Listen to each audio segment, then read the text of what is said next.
sophomore, junior, Nebraska head coach Tim Miles, Glynn Watson Jr. We'll open the floor for questions. Obviously, Coach, 19-point run in the first half is kind of tough. Yeah, we've got you just can't have a dry spell like that. And then certainly when things go poorly on offense, we had 2 or 3 threes rattle in and out that could have been down, but you start kind of internalizing, like, okay, what's going on? Why is this? And you look up and all of a sudden you're down 11, 12, 13. And you have to keep competing hard. We did not compete hard enough. Just play hard enough. Just generally play with great energy the first half. And you can't be sensitive about if the ball goes in the hole. You have to be able to win on those nights when the ball doesn't go in and it rattles in and out. And we just built too big of a hole. What was the most difficult aspect of what UCF did defensively? Well, we just couldn't get to the line and we couldn't get to the rim, and obviously that is their MO. Taco does an excellent job of being an air traffic control guy, just kind of seeing everything in front of him and deciding when to go, and that's a niche. You don't get many preps like that all year, and we didn't handle it well the first half, but I thought we handled it better the second half. But really, I think that we really did it off our defense rather than offensive execution the second half. We really kind of made plays out of our defense. James had a big second half. What did you see in that portion of the game? Did you just start feeling better? In the first half, we got 2 fouls, so I wasn't really affected. I wasn't being aggressive. And second half, I just tried to help my team come back as much as possible. James, how do you guys turn up the energy?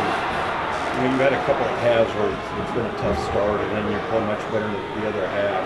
How do you get that going? How do you get it balanced out and play with the aggressiveness the whole game? Just constantly keep playing. Don't worry about the first half or second half. Just try to put a full game together.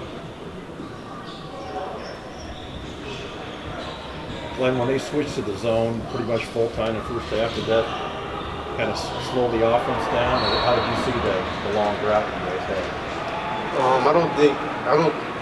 I don't think that it slowed us down. I think we just didn't execute. The first half, we weren't being aggressive like we should have been. And, we didn't even get to the free throw line in the first half, I don't think, so we just settled for shots and took the ball over. So I think that was the first half mistakes. Are you surprised you guys are still having long scoring droughts? Do you think those are going to be over with the number of scores you have on the team this year? We just have to keep playing together. Not every night everybody will make shots. We got to help each other get easy shots, and that's my job on the court. So that's just one thing we got to keep learning and keep practicing every day. Coach, you pulled out of the 1-3-1 early in the second half. It's not like it was looked to again? Well, I just felt like, at that time it was, I don't know what the points in the paint were, but they were just, it's like 26-6 or whatever at halftime in the paint. It wasn't quite that bad, maybe close though. And so 1-3-1 I think does a good job of eliminating some of that paint or making it more difficult, but you open yourself up to some other stuff. And unfortunately, as we went through and we did a better job in the 1-3-1 and we fed off some offense there too. They had guys make threes that really hadn't made many all year. Now it's a short season, but even with last year's numbers, we kind of playing the numbers, they had guys step up. Davis stepped up, and Miles Douglas stepped up and made big shots. And they really hadn't shown a lot of that. Miles has only attempted, I think, 2 all year. And so, when you look at things and you're doing stuff, we've got to come out and exert our defensive will on people from the get-go.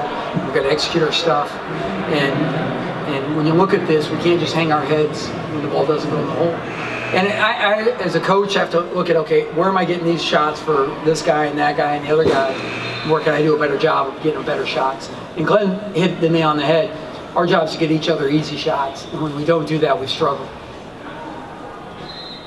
Anything else? Tim, I know you're punching buttons on lineups and combos and stuff. Do you think you're just really close to finding the right group? Or Yeah, I just think, like this group is still new to playing with each other. So and you can practice all you want, but until you're under stress, you have an opponent, you have an opposing crowd, you have officials and a scoreboard, and your girlfriend's sitting next to some other guy, right? Until you have real stress in your life, you don't find out what you guys have in their tank. And we're still figuring that out, no doubt. Defensive players? Thanks.